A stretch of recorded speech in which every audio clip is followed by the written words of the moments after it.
के हमारे इस मंच पर विराजमान जिला कृषि अधिकारी रांची रामाशंकर बाबू, सुरुचि एवं ठाकुर गौन लैंप्स के मैनेजर, ये पर हम बात करेंगे। थोड़ा सा आवाज़ आपको थोड़ा बैक मिलेगा तो, लेकिन जहाँ पर अगर कंफ्यूज कीजिएगा तो हमको पूछिएगा कीजिए।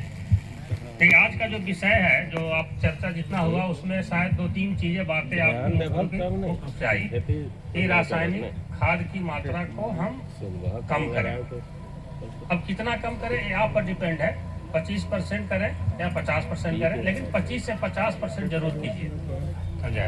रासायनिक खाद की मात्रा को मतलब कम करना है, तभी हम भी स्वस्थ रहेंगे और हम लोग मिट्टी भी स्वस्थ रहेगा। जब तक मिट्टी स्वस्थ नहीं रहेगा तब तक हम भी स्वस्थ नहीं रहेंगे, क्योंकि आजकल इतना मिट्टी सब जान रहे हैं, मिट्टी कड़ा हो रही है कि नहीं, पहले जैसा मिट्टी है नहीं है। जितना हम खाद देते हैं उसका उपज मिल रहा है, पहले जैसा नहीं मिल रहा है। तो ये सब चीज़ें हैं कि हम लोग का मिट्टी मतलब खराब हो गई है, कड़ी हो गई है। तो इसीलिए रासायनिक खाद का प्रयोग कुछ कम करेंगे तो हमारी मिट्टी धीरे धीरे पहले जैसी होगी।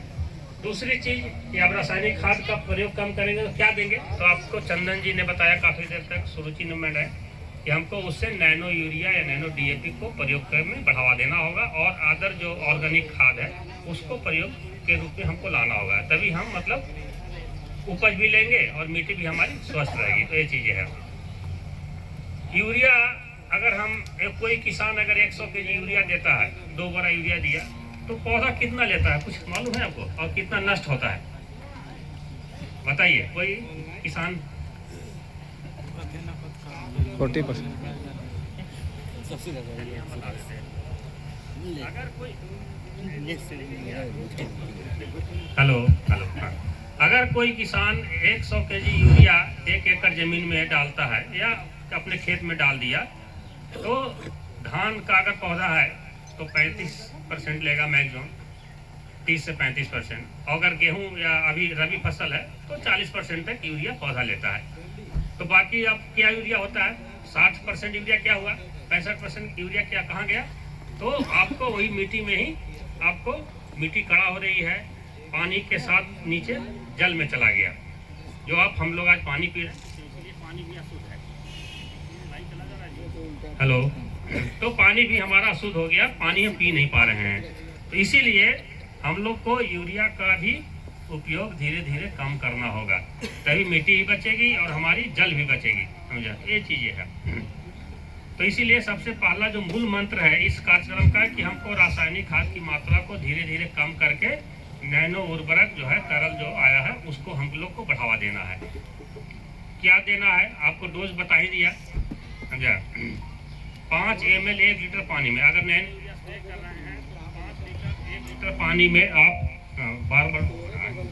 हाँ, तो 5 ml 1 लीटर पानी में उसको स्प्रे करना है। अगर धान का पौधा है या कोई पौधा 20-25 दिन 30 दिन 40 दिन का हो गया तो।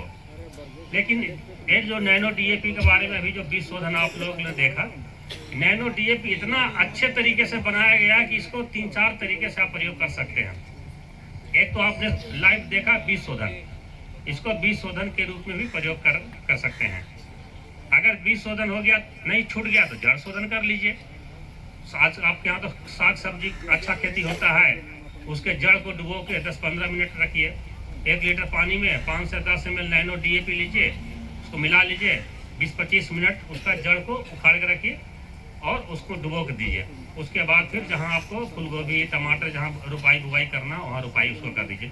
इससे क्या होगा, इससे पौधे को सबसे पहले फास्फोरस खाना मिल जाएगा। हम लोग तो जो डीएपी देते हैं ना, तो डीएपी में क्या फास्फेट है, तो एक फास्फेट शुरू में ही आपने जड़ में दे दिया, समझा। तो पौधे का ग्रोथ अच्छा होता है और पौधे अच्छे ढंग से मजबूत होकर विकास करते हैं और जड़ का ही विकास होता है। इस तरीके से इसको प्रयोग किया जाता है।